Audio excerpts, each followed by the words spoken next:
రాజ్యసభ సభ్యులుగా లింగమనేని రమేష్ బాబు, సానా సతీష్ బాబు, చింతకాయల విజయ్, భాష్యం రామకృష్ణ ప్రమాణ స్వీకారం చేశారు.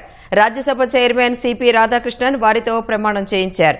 జనసేన నుంచి రాజ్యసభకు ఎన్నికైన మొదటి ఎంపీగా లింగమనేని రమేష్ బాబు రికార్డులకెక్కారు. ఇక టీడీపీ తరపున చింతకాయల విజయ్ హిందీలో ప్రమాణం చేయగా మిగతా ఇద్దరు తెలుగులో ప్రమాణం చేశారు. నూతన సభ్యులకు రాజ్యసభ చైర్మన్ రాధాకృష్ణన్ అభినందనలు తెలిపారు. जो राज्यसभा का सदस्य निर्वाचित हुआ हूं, ईश्वर की शपथ लेता हूं कि मैं विधि द्वारा स्थापित भारत के संविधान के प्रति सच्ची श्रद्धा और निष्ठा रखूंगा.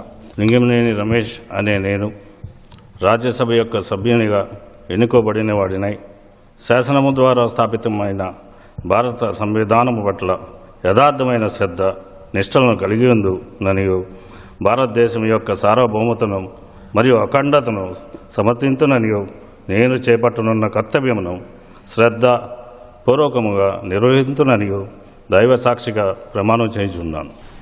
సానా సతీష్ బాబు అని నేను రాజ్యసభ యొక్క సభ్యునిగా ఎన్నుకొనబడిన వాడినై భారతదేశం యొక్క సార్వభౌమతను మరియు అఖండతను సమర్థితుననియు నేను చేపట్టిన కర్తవ్యమును శ్రద్ధాపూర్వకంగా నిర్వహించుననియు దైవ సాక్షిగా ప్రమాణం చేస్తున్నాను. భాష్యం రామకృష్ణ అనే నేను రాజ్యసభ యొక్క సభ్యునిగా ఎన్నుకోబడిన వాడనై శాసనము ద్వారా స్థాపితమైన భారత సంవిధానము పట్ల యథార్థమైన శ్రద్ధానిష్టలను కలిగి ఉందుననియు భారతదేశం యొక్క సార్వభౌమతను మరియు అఖండతను సమర్థించుననియు నేను చేపట్టనున్న కర్తవ్యమును శ్రద్ధాపూర్వకంగా నిర్వహించుననియు దైవ సాక్షిగా ప్రమాణము చేయుచున్నాను.